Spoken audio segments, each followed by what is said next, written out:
So, what if your love for someone was so powerful, so all-consuming, that you've actually bargained with death itself just to get them back? Well, that's what we're talking about today. It's a story about that kind of love, the terrible price of that bargain, and a set of rules that were, absolutely never meant to be broken. In this quote, this really gets to the heart of it all, doesn't it? It's a warning, it's a confession, and it's a whole tragedy wrapped up in one single sentence. We're talking about a love that was completely pure, but it led to a choice so fundamentally wrong that it just unraveled everything. So you've got to ask yourself, right? What could possibly lead someone to this heartbreaking point? Okay, so to really understand the horror that our main character Pankaj is going through right now, we actually have to go back. We need to look at the beautiful past, to a love that was truly supposed to last a lifetime. So here he is. This is Pankaj, 3 whole years after his world just fell apart.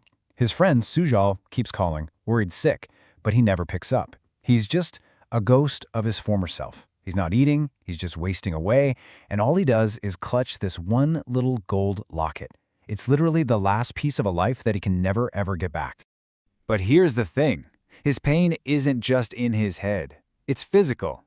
He goes to the doctor, and they are completely baffled. His spine is, well, it's literally bending, like it's being crushed by some invisible weight that no X-ray can pick up. And this, right here, is our first real clue that whatever's tormenting him, it isn't from this world. Let's rewind 3 years, because back then, wow, things were so different. You had Pankaj and Shipra. They were childhood sweethearts, grew up in the same orphanage, and all they wanted was just a simple, quiet life together. And then, for one perfect moment, it looked like they were going to get it. Pankaj lands his dream job, he proposes to her, it's perfect. But fate can be unbelievably cruel. In the most brutal twist imaginable, the best day of his life also becomes the absolute worst. On the very same day, Shipra gets diagnosed with terminal blood cancer. So as you can imagine, Shipra's death just completely shatters Pankaj's world. He's totally lost in grief, just stumbling through life. And it's in this state that he finds a solution. One that promises comfort, but it comes at a price. His absolute obedience. I mean, his sorrow is just absolute. He literally can't imagine a world without her. He even thinks about, ending it all, just to be with her, but he just can't bring himself to do it. And it's this complete and utter desperation that leaves him wide open, totally vulnerable, for the impossible bargain that's just around the corner. And right in the middle of all this grief, this mysterious man shows up, and he offers Pankaj what looks like a lifeline. It's a doll, and he says it's connected to Shipra's spirit. But here's the catch, and it's a big one. It's not her. It's just her shadow, her reflection, and echo. And that's the real danger here.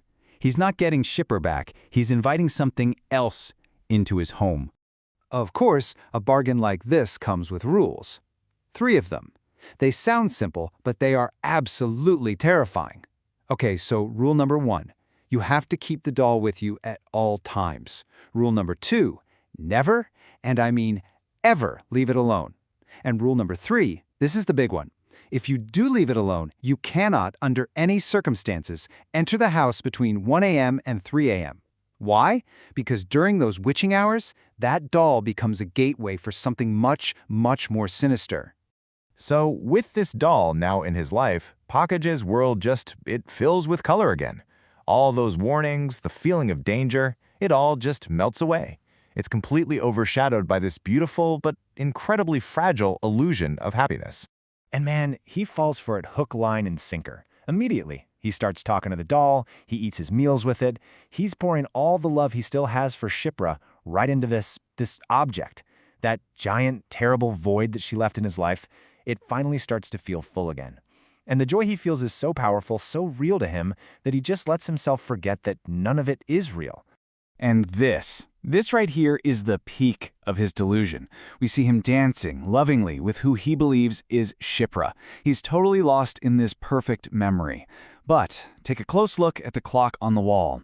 It says 2:05 a.m. That's deep inside those forbidden hours. So you see, he isn't dancing with Shipra's shadow anymore. He's dancing with the entity that has taken control of it. But a beautiful dream like that, it can never last. Morning eventually comes, and with the light of day comes the horrifying truth of what or who he was really holding in his arms all night. The illusion just shatters. And right here, this is where everything changes. It really makes you wonder, doesn't it? Was this doll ever really a comfort, or was it just the bait in a much, much darker trap from the very beginning? See, in his mind, he remembers this beautiful, loving dance. But his own body tells a completely different story. He wakes up, not in bed, but on the cold floor, covered in sweat, and with these deep, painful scratches clawed into his neck and his chest. That loving dance? Yeah, it was just an attack in disguise. And from this moment on, the haunting just ramps up. Big time. He'll see Shipra's reflection in a pot of boiling water. He'll turn around, feeling her presence right behind him. And for a split second, she's there. But then, she's gone. And in her place is the doll, which is now moved from its chair all by itself. It's moving on its own for the first time. The entity is getting stronger. Pankaj is finally, genuinely terrified, and he tries to contain it. He ties the doll to a chair and throws a sheet over it. But honestly, it's way, way too late for that. But even with all this terror, his desperate, undying love for Shipra, well, that's a weakness, and it's a weakness this entity knows exactly how to exploit. He is about to break the final and most important rule of all. The entity actually gives him one last warning. In a nightmare, it shows up wearing Shipra's face, speaking with her voice, and it tells him she's come to take him with her.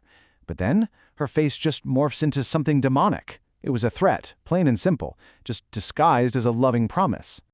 But then he wakes up, and like with any nightmare, the terror starts to fade. He looks over and sees the doll just sitting in the chair, and to him it looks like it's gazing at him with pure love. And in that one moment of just profound loneliness and longing, he breaks. He completely forgets about the warnings, forgets the scratches, forgets the nightmare, and he gives his heart over to the illusion, completely and totally.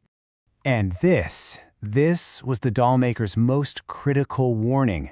It was never really about keeping the doll close or staying out during certain hours. The ultimate rule, the one that truly mattered, was about his heart. The deal was, the entity could pretend to love him, but he was absolutely forbidden from falling in love with it. And he just did.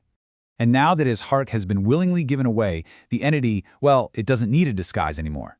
Pankaj finally sees it for what it truly is, a horrifying, monstrous creature clinging to his wall like a lizard, just before it lunges at him to claim the soul he so freely surrendered.